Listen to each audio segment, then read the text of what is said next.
High Counselor Zeftar stood before the largest military gathering in galactic history. Representatives from 400 species filled the massive assembly hall on the Council capital world. Ship captains, fleet admirals, and military leaders who had never worked together before were now united by a single purpose: the complete destruction of humanity. The human threat has grown beyond containment, Zeftar announced to the assembled commanders. They have weapons that can erase matter from existence, technology that makes their ships invisible to our sensors, and agents positioned throughout our territory. A murmur ran through the crowd. Many of these military leaders had lost ships, bases, or personnel to human attacks. Some had lost entire fleets. Our response must be overwhelming, Zeftar continued. We will assemble every available warship in the galaxy and strike directly at the human homeworld. Earth must be destroyed completely, along with every human in their solar system. Admiral Korax of the Hegemony Fleet raised one of his forearms. High Counselor, our intelligence estimates suggest the humans have only a few hundred ships. Why do we need such a massive force? Because, Zeftar replied grimly. Every time we've underestimated the humans, they've proven us wrong. This time we use overwhelming force to ensure there are no survivors. The orders went out across the galaxy. Every council member species was required to contribute ships to the Grand Fleet. Even civilian vessels were pressed into military service and equipped with weapons. Within 2 weeks, the largest armada in galactic history had assembled. 200,000 ships ranging from massive dreadnoughts to converted cargo haulers. The fleet stretched across 3 star systems, so large that it took hours for communications to travel from one end to the other. On Earth, Captain Lim Woojin led the advanced reconnaissance team that detected the incoming armada. His stealth ship Phantom had been conducting deep space patrols when its sensors picked up the massive energy signatures approaching from galactic core direction. Captain, his sensor operator reported, I'm reading approximately 200,000 ships approaching our position. ETA to Earth 72 hours. Woojin stared at the readings, hardly believing what he was seeing. The Council had assembled the largest military force in galactic history, and it was heading straight for Earth. Send an emergency transmission to Earth Command, he ordered. Priority 1. The Council is coming with everything they have. The message reached Earth in minutes. Admiral Choi Sunmi read the report in her command center, surrounded by Earth's top military leaders. The numbers were overwhelming. 200,000 alien ships against Earth's fleet of 300 vessels. Recommendations? Admiral Choi asked her staff. General An Ji-hoon spoke first. We evacuate Earth immediately. Move the civilian population to the outer colonies and prepare for guerrilla warfare. No, said President Yoon Dae-ho, who had been listening from the back of the room. We don't run. We've spent 6 months teaching them to fear us. If we run now, we lose everything we've accomplished. Director Han Soo-young stepped forward with a data pad. We have another option. Protocol 7 has been in position for months. Every major council world has human sleeper agents ready to activate. Against a force this size, General An shook his head. Sabotage won't be enough. It will be if we target the right systems, Director Han replied. The council fleet is too large to coordinate effectively. They're using their quantum communication network to keep the ships organized. If we destroy that network, Admiral Choi understood immediately, the fleet becomes 200,000 individual ships with no way to coordinate their attacks. Exactly.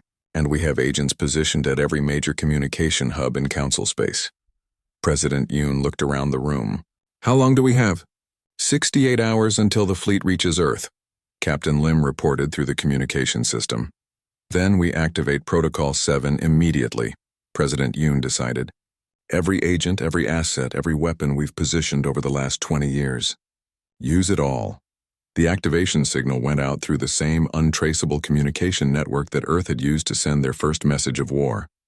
Across the galaxy, humans who had been living peaceful lives as teachers, merchants, engineers, and doctors received their orders.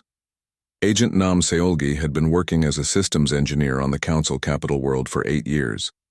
Her neighbors knew her as a quiet human woman who kept to herself and sent most of her earnings back to her family on Earth. They had no idea that she was one of Earth's most skilled sabotage specialists.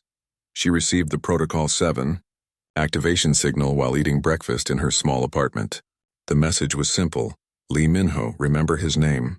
Execute primary mission. Nam Silgi finished her breakfast calmly, then opened a hidden compartment in her kitchen wall. Inside was enough military-grade explosive to level a city block, along with a quantum virus that had been designed specifically to destroy the Council's communication network. Her target was the Central Communication Hub, the facility that coordinated all quantum transmissions across Council space. It was also the nerve center controlling the massive fleet heading toward Earth. The hub was protected by multiple security systems and staffed by the Council's best technicians. But Nam Solgi had been studying the facility for years, learning its weaknesses and identifying the critical systems. She arrived at work that morning like any other day, greeting her alien coworkers with the same polite smile she had used for 8 years. None of them suspected that she was carrying enough explosives to destroy the entire facility. "Good morning, Seolgi," said her supervisor, a friendly creature with blue skin and multiple eyes. "We have a busy day ahead.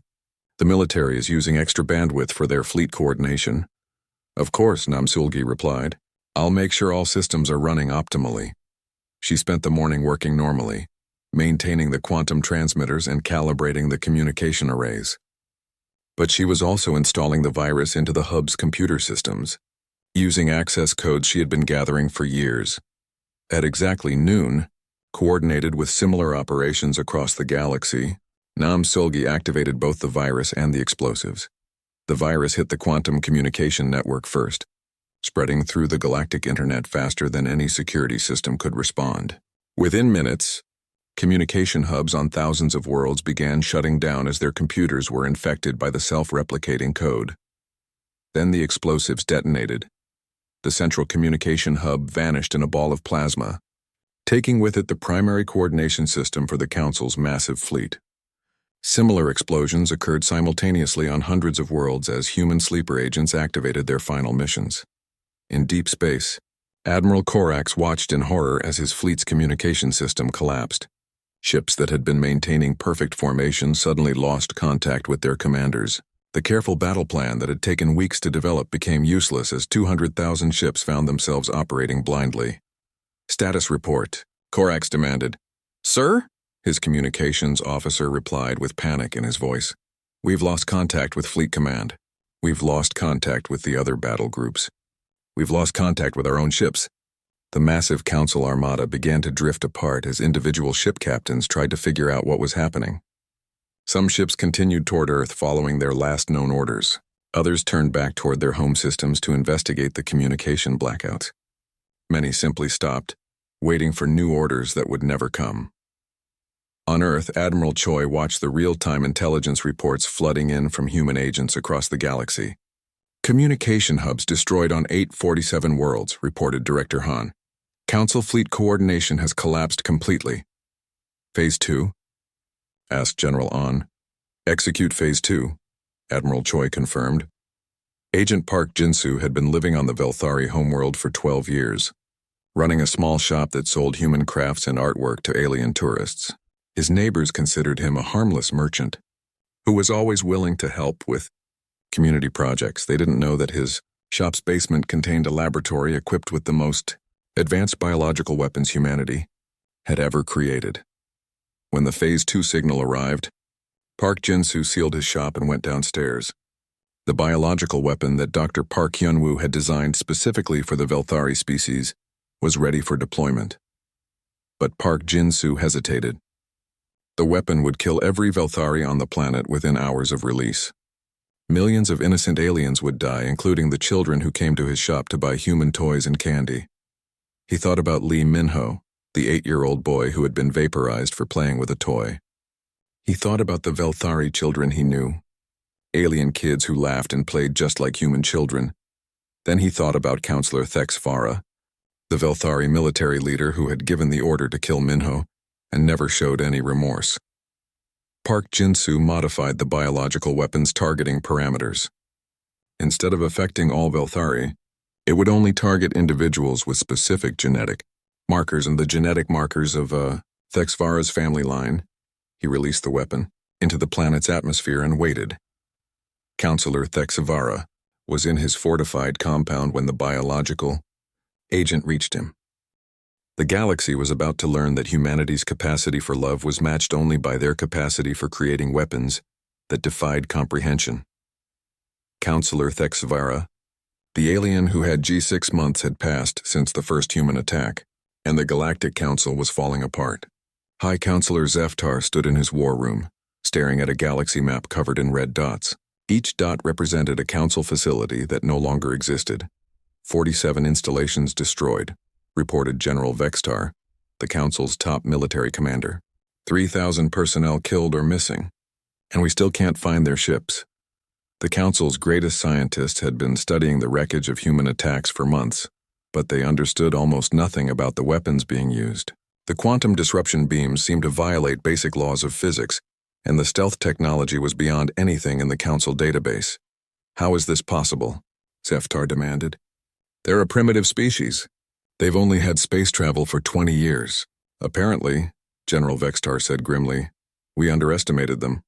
On Rigel 7, Admiral Huang Yunho prepared for his most ambitious attack yet. The Council's primary military academy had been a warning shot. This time he was targeting something much more important, the Central Military Command on Arcturus Prime. Sir, reported Captain Lim Wu-jin, intelligence confirms that all senior council military leadership will be attending the strategy conference tomorrow. Huang studied the target information. Arcturus Prime was the most heavily defended world in council space, protected by orbital battle stations, planetary shields, and a fleet of 500 warships. It should have been impossible to attack. Begin the assault, Huang ordered. The human fleet approached Arcturus Prime using their newest technology, dimensional phase shifting. Instead of traveling through normal space, they moved through parallel dimensions where the Council's sensors couldn't detect them. Fleet in position, reported his tactical officer. All ships ready to phase back into normal space. Execute Protocol 7 Alpha, Huang commanded. Across Arcturus Prime, human civilians who had been living peacefully on the planet for years suddenly activated hidden weapons caches. Dr. Song Minji, who had been teaching alien children for 5 years, opened a secret compartment in her classroom and pulled out military-grade explosives. Professor Park Jisoo, who lectured on human literature at the local university, received a coded message and began uploading a computer virus into the planet's communication network. Merchant Kim Dae-hyun, who ran a small restaurant in the capital city, closed his shop and assembled a plasma rifle that had been hidden in pieces throughout his kitchen equipment. All across the planet, hundreds of sleeper agents activated simultaneously. The orbital defense stations detected the computer virus first. Their systems began shutting down one by one as the virus spread through the military network. Then the explosions began. Power plants, communication centers, and military bases erupted in carefully placed detonations. The humans had spent years identifying critical infrastructure and positioning their people to destroy it. What's happening? General Vextar shouted as his command center lost contact with half the planet. Before anyone could answer, the human fleet phased back into normal space. 50 ships appeared directly above the capital city, their weapons already charging. This is Admiral Huang Yunho. He broadcast on all frequencies. The Central Military Command is now under attack. This is what happens when you train soldiers to kill children. The Council's defense fleet tried to respond, but their ships couldn't get clear targeting locks on the human vessels. The alien ships kept phasing in and out of normal space, appearing just long enough to fire their weapons before vanishing again. Dr. Kang Eunbi watched the battle from her laboratory on Earth. The existence eraser weapons were performing exactly as designed, creating zones where matter simply ceased to exist. The effect is spreading beyond the target zones, she reported to Admiral Choi. The quantum disruption is affecting nearby star systems. Admiral Choi studied the readings. Is it dangerous? Not to us, Dr. Kang replied. But any council ships that enter the affected areas will find that their engines don't work, their weapons won't fire, and their life support systems fail. The laws of physics are different there now. On Arcturus Prime, the battle was over in 3 hours. The Central Military Command building had been completely erased from existence, along with everyone inside. The human fleet departed as suddenly as they had arrived, leaving behind only smoking ruins and a planet full of terrified aliens. Counselor Thexvara received the news in his heavily fortified compound. His security chief, a massive creature with natural armor plating, brought him the report with shaking hands. "Sir," the security chief said, "they've destroyed the entire council military leadership. General Vextar, Admiral Korthval, Strategic Commander Zixpan, all gone." Thexavara stared at the list of names. These were some of the most powerful military leaders in the galaxy, protected by the best technology the council could provide. And the humans had eliminated them all in a single afternoon. "How many ships did we lose in the battle?" Thexavara asked. 73, sir. "But that's not the worst part." "What do you mean?" The security chief activated a holographic display showing the Arcturus system. "The humans use some kind of reality-altering weapon. 3 planets in the system no longer exist in normal spacetime. Our scientists think they've been moved to parallel dimensions." Thexavara felt his blood turn cold. "They can make planets disappear?" "Yes, sir. And according to our intelligence reports, they have 11 more of those weapons." Across the galaxy, panic was spreading through council space. Member species that had been part of the galactic community for thousands of years were beginning to question whether they wanted to continue fighting the humans. The Zelthani Republic sent a secret communication to Earth, offering to withdraw from the council if the humans promised not to attack their worlds. The Morphic Collective did the same, followed by 12 other major species. But the humans weren't interested in partial victories. Captain O. Minje led another precision strike against a judicial station, where the judges who had reviewed Minho's case were meeting. Instead of destroying the station, the humans captured all the judges and brought them to a special facility. "You will watch," O. Minje told them, "every piece of evidence from the case. You will see exactly what happened to Lee Minho, and you will understand why your decision was wrong." The alien judges were forced to watch holographic recordings of the incident from every angle. They saw an 8-year-old child playing innocently in a garden. They saw him smile and wave his toy rifle. They saw him vaporized by military weapons. "This is what you called a regrettable incident," Ominje said. "This is what you decided didn't deserve justice." One of the judges, an elderly creature with crystalline skin, began to weep. "We didn't see the full evidence. We were only shown the security team's report." "Then you failed in your duty," Ominje replied. "You condemned a child to death through your negligence." The judges were returned to their station with a complete copy of all evidence in the case. Within days, they had issued a new ruling declaring the original decision invalid and calling for the arrest of Counselor Thexavara for murder. But the council refused to enforce the ruling. Dr. Park Hyunwoo, the dead child's father, had spent the last 6 months working on a special project. Using his expertise in alien biology and access to captured council technology, he had developed something unprecedented, a virus that specifically targeted the alien species responsible for his son's death. "It's ready," he reported to the Earth leadership. "The biological weapon will only affect Velthari physiology. It won't harm other species, but it will be lethal to Thexvara's people within hours of exposure." Admiral Choi studied the weapon specifications. "How do we deploy it?" "We have sleeper agents in the Velthari home system," Hyunwoo replied. "They can introduce it into the atmospheric processors on their capital world. That would kill millions of innocent Velthari civilians." Hyunwoo's expression didn't change. "They killed my son and called it regrettable. How regrettable will they find the extinction of their entire species?" The room fell silent. Everyone understood the father's pain. But genocide was a line that even Earth's leadership wasn't sure they should cross. "We'll hold that weapon in reserve," Admiral Choi decided, "but we'll let the Council know it exists." The message was sent through the same untraceable communication system that had delivered Earth's first declaration of war. This time, it included detailed biological scans of the Velthari species and complete specifications for the extinction virus. "We can end your entire species with a single weapon," the message said, "just like you ended the life of Lee Minho with a single shot. The only difference is that we're giving you advance warning." Counselor Thexvara read the message in his fortified compound, surrounded by the best medical equipment the Council could provide. Filters and sterilization systems protected him from any biological attack, but he knew the humans had found ways around every other Council defense. For the first time since the war began, Thexvara felt true fear. Not just for himself, but for his entire species. The humans had proven they could make planets disappear and solar systems uninhabitable. If they decided to release High Counselor Zeftar stared at the message on his screen with 3 of his 4 eyes, while the 4th eye watched the door for assassins. As leader of the Galactic Council, he had received death threats before, but nothing like this. The word die appeared harmless enough. 3 letters from a primitive species that had only learned to travel between stars 20 years ago, but the data buried in the transmission made his blue blood run cold. The humans had detailed maps of every Council military base, complete technical specifications for weapons that shouldn't exist, and worst of all, a list of names. Every single person involved in the death of the human child was listed, along with their current location, daily schedule, and family information.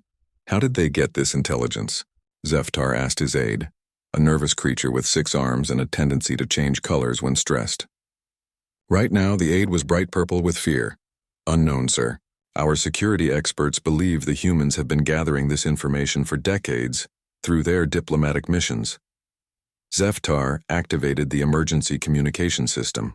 Within minutes, he was connected to military commanders across 12,000 worlds. All stations, this is High Counselor Zeftar. Increase security to maximum alert. The humans have made terrorist threats against Council personnel. The first attack came 3 days later. Outpost Delta 7 was a small communication relay station on the edge of Council space. 23 aliens worked there, monitoring deep space transmissions and maintaining the network that connected the galaxy. It was boring work on a boring station that nobody considered important. The station commander, a slug-like creature named Vorth, was drinking his morning stimulant when every alarm started screaming at once. "Commander," shouted his communications officer. 3 unknown ships approaching at high speed. Vorth slithered to his command console faster than he had moved in years. The ships on his screen looked unlike anything in the Council database. They were black, angular, and seemed to absorb light rather than reflect it. "Transmit identification request," Vorth ordered. The response came immediately, broadcast on all frequencies. Lee Minho, remember his name. The lead ship fired a single weapon. Not at the station, but at the empty space next to it. Where the beam passed, reality itself seemed to tear open, creating a wound in space-time that sucked in light and matter. "What kind of weapon is that?" whispered the communications officer. Vorth tried to send a distress signal, but his equipment was already failing. The strange beam had somehow interfered with quantum communication arrays across 3 star systems. "This is Commander Vorth of Delta 7, he managed to broadcast. "We are under attack by unknown human vessels. They have weapons that..." The transmission cut off as the second beam hit the station directly. Delta 7 didn't explode. It simply stopped existing, erased from reality as completely as if it had never been built. The 3 human ships disappeared back into faster-than-light travel, leaving only empty space where a fully operational Council station had been. Commander O'Minjay stood on the bridge of the stealth ship Vengeance, watching the empty coordinates where Delta 7 had existed. His crew was silent, still processing what they had just done. "Target eliminated," reported his weapons officer, Lieutenant Bay Siwan. "The quantum disruption beam worked exactly as projected," O'Minjay nodded. "The weapon was based on human theoretical physics combined with captured alien technology. It didn't just destroy matter, it removed the target from the timeline entirely, as if it had never existed." "Next target?" asked his navigator, Ensign Lim Wujin. O'Minjay consulted his list. Each name had been carefully researched. Not just the people who had killed Minho, but everyone who had been involved in the decision to call it a regrettable incident and file no charges. Station, Beta 12. Security Chief Klixvar was part of the review. Board that cleared Thexvara of wrongdoing. Course plotted. Sir. The hunt continued. Intelligence Officer Bay Siwan had spent 2 years preparing for this mission. She knew the personal details of every target, their families, their hobbies, their fears. She knew which ones had children of their own. Beta 12 was a larger station with over 200 personnel, but Siwan wasn't interested in collateral damage. Her orders were specific: eliminate only those responsible for the cover-up. The human ships appeared without warning, their stealth technology making them invisible until they chose to attack. This time, instead of the quantum disruption beam, they used precision teleporter weapons. Security Chief Klixvar was eating lunch in the station cafeteria when he simply vanished. One moment he was complaining about the quality of processed protein. The next moment his chair was empty. He materialized in the cargo bay of the Vengeance, surrounded by human soldiers pointing weapons at him. Security Chief Klixvar, Minjae said calmly. You were part of the board that decided no charges would be filed for the murder of Lee Minho. Klixvar was a warrior species, bred for combat and trained for military leadership. But something about the human commander's voice made his scales crawl with fear. It was a regrettable incident, Klixvar said, repeating the official line. The security team followed proper procedures. The child was 8 years old, Minjae replied. He was playing with a toy. How was the security team supposed to know that? Minjae activated a holographic display showing the security footage from that day. The image of little Minho laughing and making shooting sounds filled the cargo bay. Look at him, Minjae ordered. Look at the child you decided didn't deserve justice. Klixvar watched the footage, seeing for the first time how young and innocent the human child had been. His warrior training told him to show no weakness, but something deep inside him felt sick. What do you want? Klixvar asked. I want you to send a message to every council world, Minjae said. Tell them that humans don't forget and we don't forgive. Tell them that everyone involved in covering up this murder will face justice. And if I refuse? Minjae gestured to his weapons officer. Then you'll discover what our quantum disruption beam does to living tissue. Klixvar was transported back to his station 5 minutes later, along with a complete recording of his conversation with the humans. The message spread across council space faster than any official communication. The attacks continued for weeks. Military outposts, administrative stations, and judicial facilities. Always precise, always targeting only those involved in the incident or its cover-up. The humans never killed civilians, never attacked random targets, but they never missed their intended victims either. Admiral Hwang Yunho commanded the Earth Defense Fleet from his flagship, the Carrier Sol. Unlike the small stealth ships conducting the precision strikes, his fleet was designed for large-scale combat. His target was different, the Galactic Council Military Academy on Rigel 7, where future council officers learned their trade. Admiral, his communications officer reported, the Academy is requesting permission to evacuate their students. Denied, Hwang replied. They trained the officers who killed our child.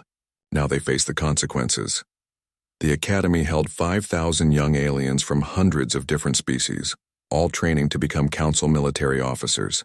It was protected by orbital defense platforms and a fleet of warships. The human fleet arrived like ghosts, their stealth technology making them invisible until they opened fire. But instead of destroying the Academy, they surrounded it.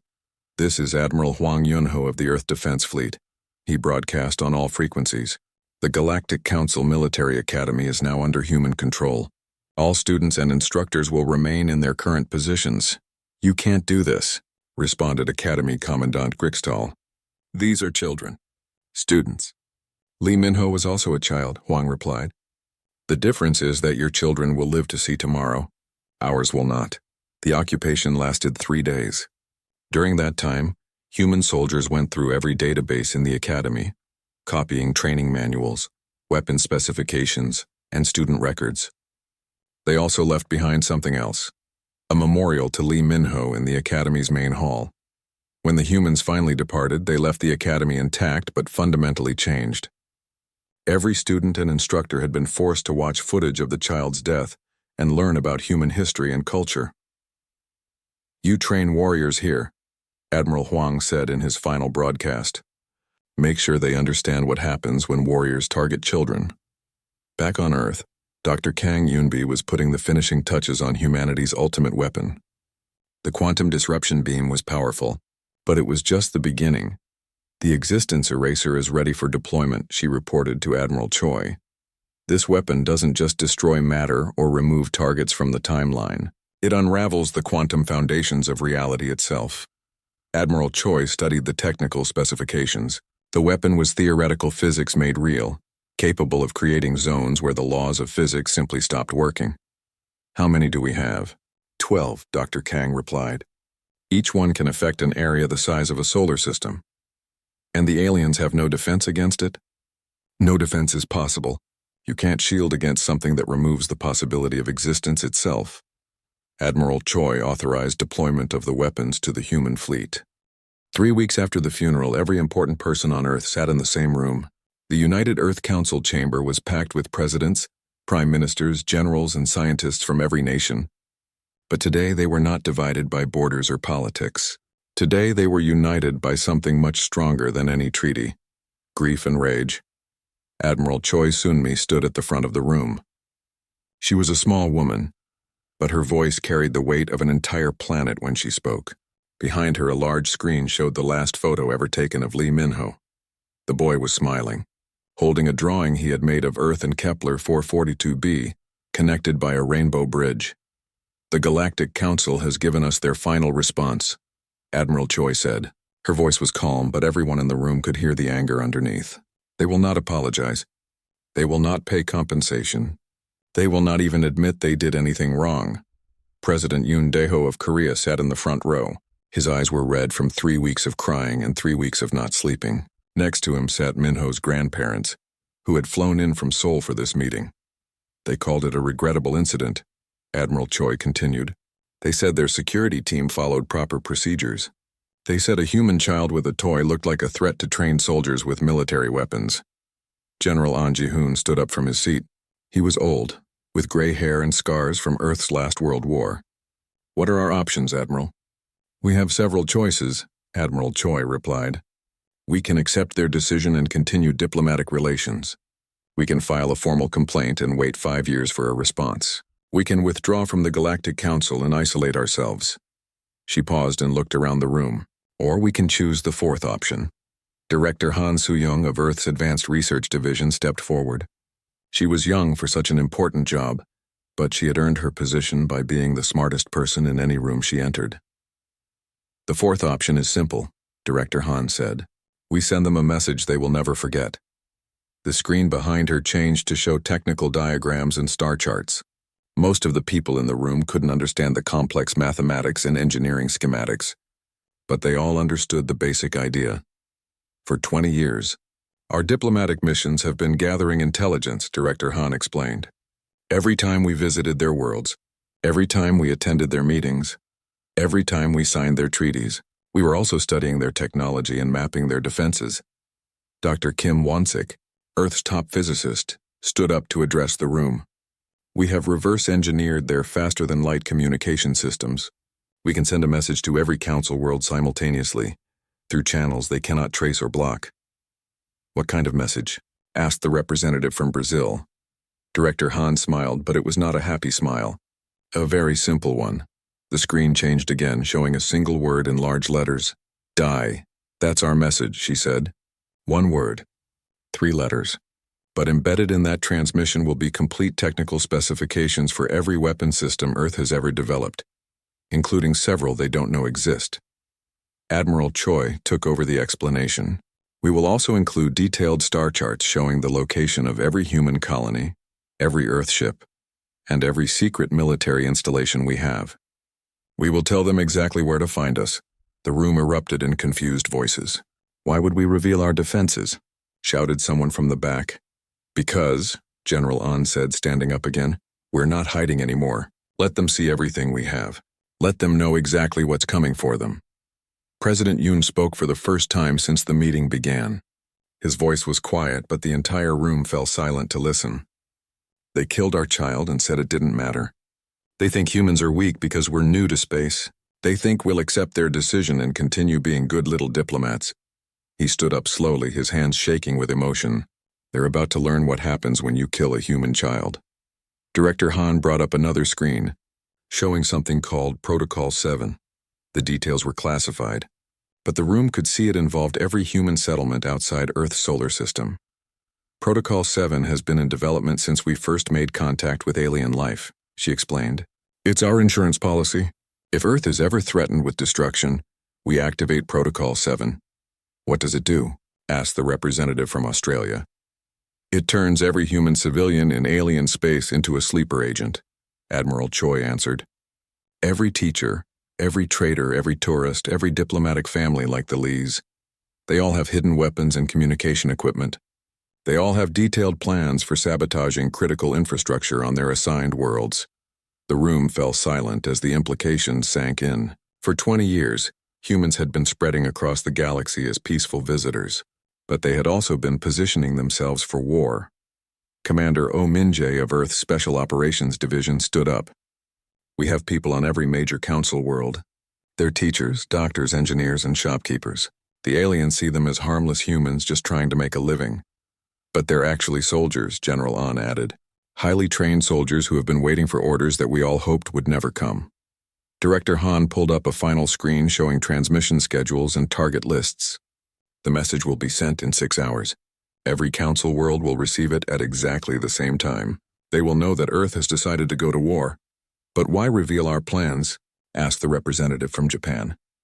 "Why not keep Protocol 7 secret?" President Yoon answered. "Because we want them to be afraid.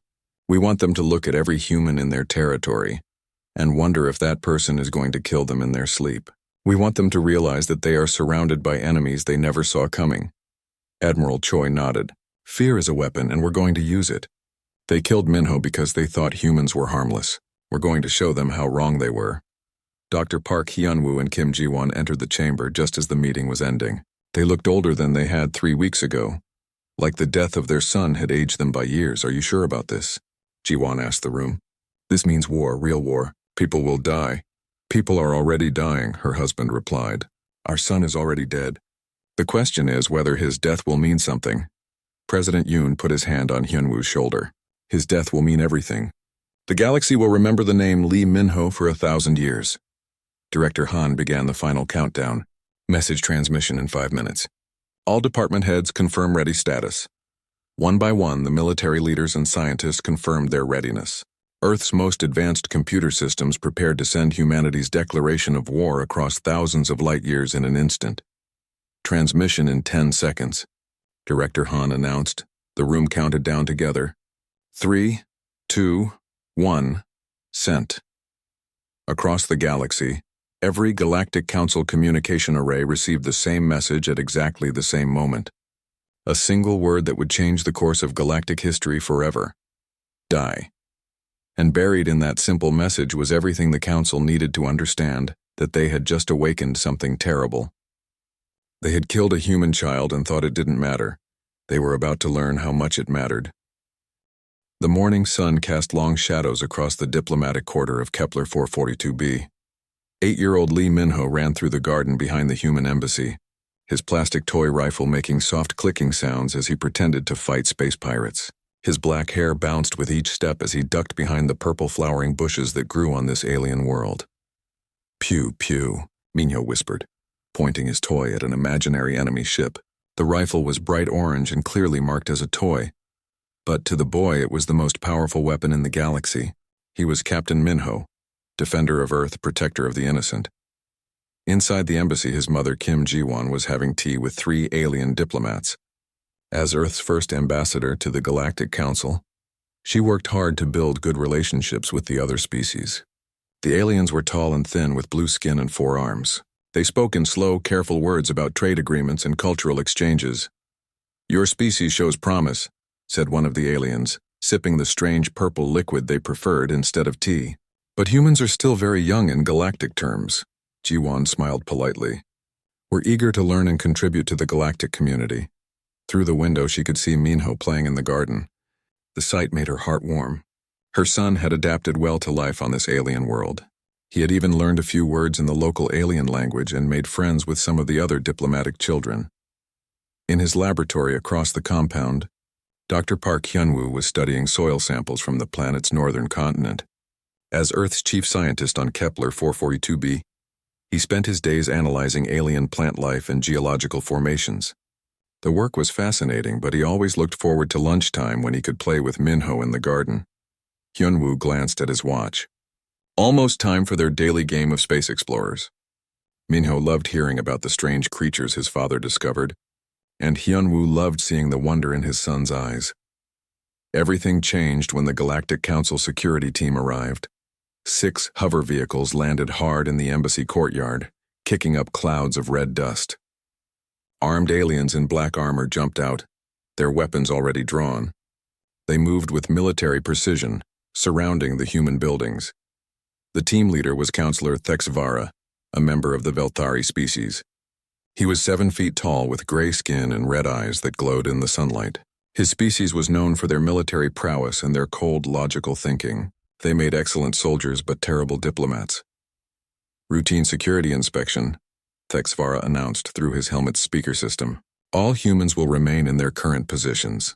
Jiwan stood up from her tea, worry creeping into her voice. Counselor, we weren't informed of any inspection. Is there a problem? Standard procedure, Thexvara replied. Recent intelligence suggests possible weapons smuggling through diplomatic facilities. The aliens at the tea table looked uncomfortable. One of them whispered something in their native language, but Thexvara ignored them. In the garden, Minho heard the hover vehicles land. Curious like any 8-year-old, he peeked around the flowering bush to see what was happening. The armed aliens looked scary but also exciting. They reminded him of the Space Marines from his favorite video games.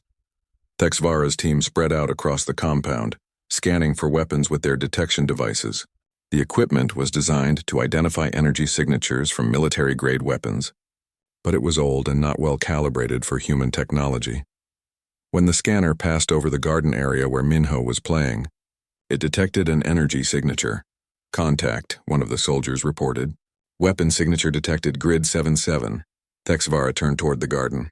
Through his helmet's targeting system, he could see a small figure crouched behind the alien plants. The figure was holding what appeared to be a rifle. Unknown individual with weapon, Thexvara called out.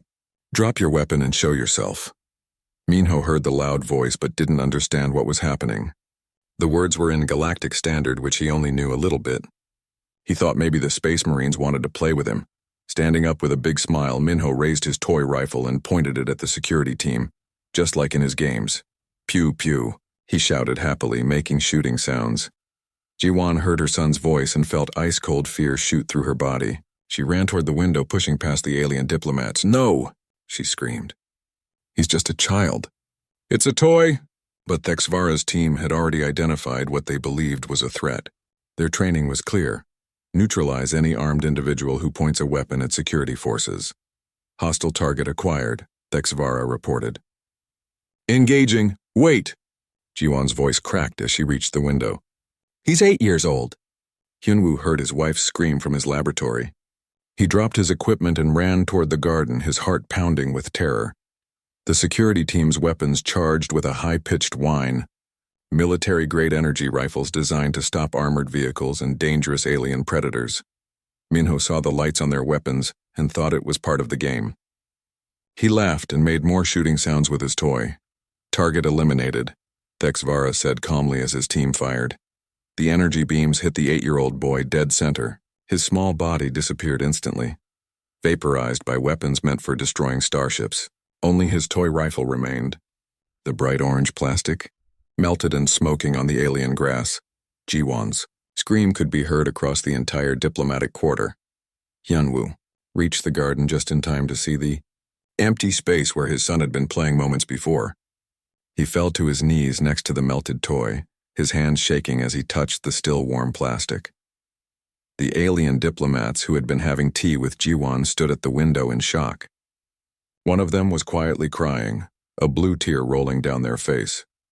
Threat neutralized, Thexvara reported to his command center. Area secured. He looked at the melted toy rifle and realized what had happened, but his expression didn't change. Regrettable incident.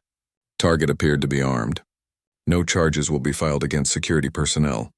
Jiwan collapsed next to her husband, both of them staring at the spot where their son had been alive and laughing just seconds ago. Captain Song Tae-hyun of Earth's escort vessel received the emergency communication an hour later. His hands trembled as he read the message. Return to Earth immediately. Bring them home. The galaxy had just made the worst mistake in its long history. They had killed a human child and they thought it didn't matter. They were about to learn how wrong they were.